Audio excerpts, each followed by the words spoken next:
नमस्कार दोस्तों, मैं चरणजीत डर की डोज के पहली एपिसोड में आपका बहुत बहुत स्वागत करता हूं। चैनल की जो पहली स्टोरी होने वाली है वो ये कहानी मेरे और मेरे फ्रेंड के साथ ही घटी थी थोड़े काफ़ी साल पहले। तो मैं आपके साथ वो इंसिडेंट शेयर करना चाहता था। आपके साथ भी कोई ऐसा इंसिडेंट हुआ है तो मैं आपको जहाँ पर ईमेल दे दूंगा, आप मुझे ईमेल कर सकते हो। कि स्टोरी में नेक्स्ट वीडियो में बताऊंगा। तो वह समय बर्बाद ना करते हुए स्टोरी पर आते हैं।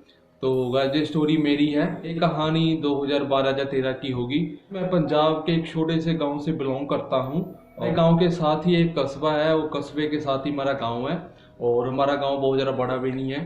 तो जो स्टोरी स्टार्ट हुई थी गर्मियों के दिनों में। आपको पता है कि पंजाब में जब आर्मी की भर्ती आती है तो सब बच्चे जो है वो आर्मी की तैयारी करने लगते हैं। मेरा मतलब है कि रोड पर वो दौड़ लगाना शुरू कर देते हैं। हम 4 जने थे और हम डेली रनिंग के लिए जाते थे। हमारे गांव से बाहर एक रोड है जो कि ले गांव से कनेक्ट है। तो वो रोड जो था वो सुनसान रहता था। अभी इस वक्त तो हालात बदल चुके हैं, वो रोड अभी अच्छा बन गया। पहले वहाँ पर इतनी ज़्यादा ट्रांसपोर्ट नहीं होती थी, लोग इतने आते जाते नहीं थे। तो वो रोड काइंड ऑफ काफ़ी सुनसान ही रहती थी। सड़क की जो हालत थी वो काफ़ी ख़राब थी, क्योंकि वहाँ पर एक टोबा था। अभी टोबे मुझे नहीं पता कि हिंदी में क्या कहते हैं। अब ये बात समझ लो कि जहाँ पर सारे गांव का वेस्ट पानी आता है, जो गंदा पानी आता है नाली का, वो एक जगह इकट्ठा होता है। तो वो बिल्कुल रोड के पास ही थी। और जो उस वो जो उसका गंदा पानी होता था ऊपर आ जाता था, जिसकी वजह से जो रोड थी वो काफ़ी गंदी हो जाती थी। वहाँ पर पानी खड़ा रहता तो लोग वहाँ से आना जाना इग्नोर ही करते थे। इस कहानी में मैं था, मेरे साथ एक मेरा कजन था जिसका नाम है बंटी, और मेरा एक दोस्त था प्रदीप, और एक मेरा दोस्त था उसका नाम था दीपू। तो हम 4 लोग हर रोज रात को करीब 8 बजे के करीब दौड़ लगाने जाते थे। ऐसे ही अपने घर से निकले। बात होगी 2012 की, 2012 या 13 की बात होगी। तो हम ऐसे ही दौड़ लगाने निकले घर से। और जब हमने अपना गांव पार किया तो जैसे कि मैं आपको बताया कि रोड भी ख़राब थी और जो गंदा पानी था वो सड़क पर आ जाता था, तो रोड सारी टूटी टूटी पड़ी थी। तो वो सड़क सुनसान ही रहती थी। तो मेरे दोस्त ने कहा कि चलो रनिंग करनी है, उससे पहले ना हम हल्का हो लेते हैं। ऐसे ही हम रोड के किनारे खड़े होकर ना सुसु करने लगे। दो दो लोग थे वो राइट राइट की साइड लग गए और 2 लोग थे वो लेफ्ट की साइड लग गए।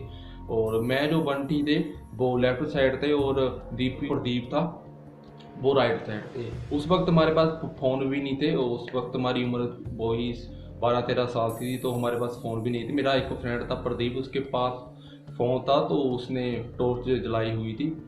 और अचानक हम बाथरूम करके हटे तो उसे कुछ दिखाई दिया प्रदीप को, जो राइट साइड था और हम लेफ्ट साइड थे। उसने कहा कि देखो कि इधर क्या है, देखो जल्दी देखो।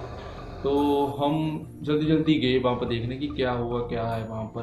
तो उसने टॉर्च जगाई और सामने काफ़ी जहाँ पर का मैंने आपको बताया कि काफ़ी गंदा पानी है, तो वहाँ पर काफ़ी झाड़ियाँ वगैरह हैं, पेड़ पूड़ है काफ़ी ज़्यादा, और सांप वगैरह काफ़ी होते हैं वहाँ पर। तो लोग उधर जाना अवॉइड ही करते हैं। तो उसने कहा कि वहाँ पर देखो। चन्नी कौन है? तो चन्नी मेरा नाम है। तो उसने कहा कि चन्नी वहाँ पर देखो क्या चीज़ है।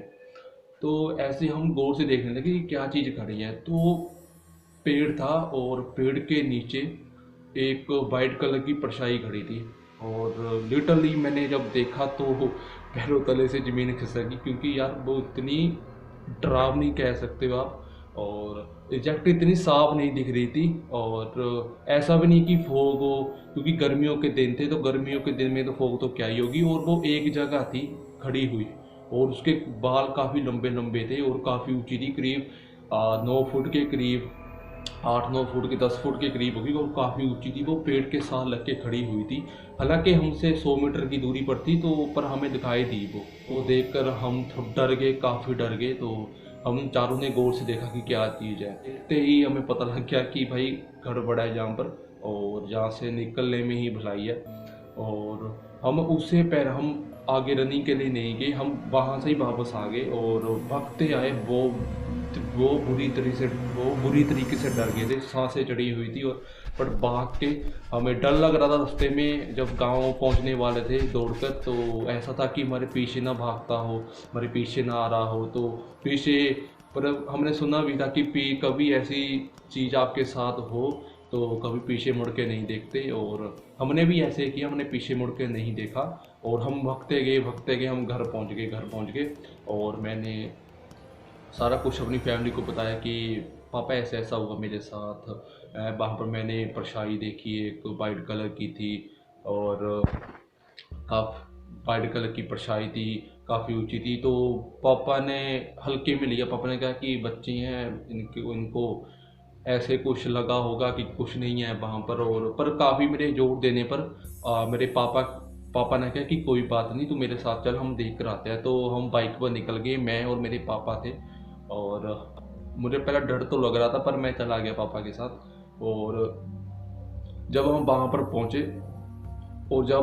पहुँचे वहाँ पर लिटरली कोई भी नहीं था, कोई भी नहीं। पापा ने कहा कि देख, जहाँ पर कोई नहीं है तुम्हें वैसे ही लगा। और मैंने भी काफ़ी गौर से देखा कि मुझे कहीं दिख जाए, पर मुझे वहाँ पर कुछ नहीं दिखा, कोई भी चीज़ नहीं थी वहाँ पर। और सच में मैं जिस वक्त मुझे दिखा तो मैं काफ़ी डर गया था। और वो काफ़ी खतरनाक परछाई थी यार, क्या बताऊँ। वो मुझे पता नहीं था क्या है, भूत है क्या है, मुझे नहीं पता। तो ऐसे ही हमने फिर तो हमने रनिंग पर जाना छोड़ दिया। उसके ऐसे ही 1 महीना बीत गया। और मेरे दादाजी के छोटे भाई हैं, और वो आर्मी में रिटायर हो चुके हैं। तो अभी तो वो नहीं है, पर उस वक्त वो थे। और हम उसे दादाजी कहते थे। तो हम उनके पास गए। और करीब महीने के बाद हमने दादाजी के साथ बात शेयर की कि दादाजी ऐसे ऐसे हमारे साथ हुआ। हम रनिंग को गए हुए थे, और हमें वहाँ पर एक चीज़ दिखी जो कि वाइट कलर के कपड़ों में थी, इतने इतने बड़े बाल थे, और पेड़ के साथ लगकर खड़ी हुई थी, और करीब 9-10 फीट के करीब होगी उसकी हाइट। तो मेरे दादाजी ने सुना, और उसने सुनते ही कहा कि वो 9 गजा होगा। तो मैं शौक हो गया कि क्या क्या है 9 गजा, क्या होता है, मैं नहीं पता, है ना। तो 12-13 साल के बच्चों को वैसे भी क्या पता होगा, तो हमें नहीं पता था। तो दादाजी ने कहा कि वो 9 गजा था, और वो ऐसे किसी को हार्म नहीं करता, अगर करे तो वो बच नहीं सकता, वैसे वो हर किसी को हार्म नहीं कर सकता। तो मैंने कहा कि दादाजी आपको कैसे पता। तो उन्होंने कहा कि बेटा, वो जो रास्ता है जहाँ से हम रनिंग करने जाते थे, जहाँ से आते थे, कि वहाँ पर उसका पैरा होता है। पैरा काइंड जैसे कि वो रात को जहाँ वहाँ पर गार्ड करता है, मतलब कि वहाँ रोड को गार्ड करता है, वहाँ पर घूमता है। तो दादाजी ने ऐसा कहा कि वो कुछ नहीं कहता है, ऐसे डरने की कोई बात नहीं है। और पापा जी ने अपना भी किस्सा सुनाया कि मुझे भी वहाँ पर जो वो 9 गजा था वो दिखा था, तो डरने की कोई बात नहीं है, और डरा मत करो। और उस दिन से मैं पता चल गया कि भाई सच में भूत है। 9 गजा पीर कहते हैं असल में पंजाब में उसे।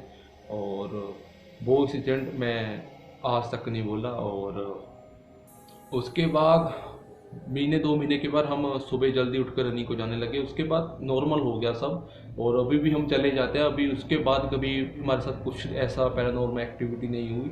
उसके बाद हम अच्छे रहे, और कोई भी ऐसी बुरी कोई बात हमारे साथ नहीं हुई।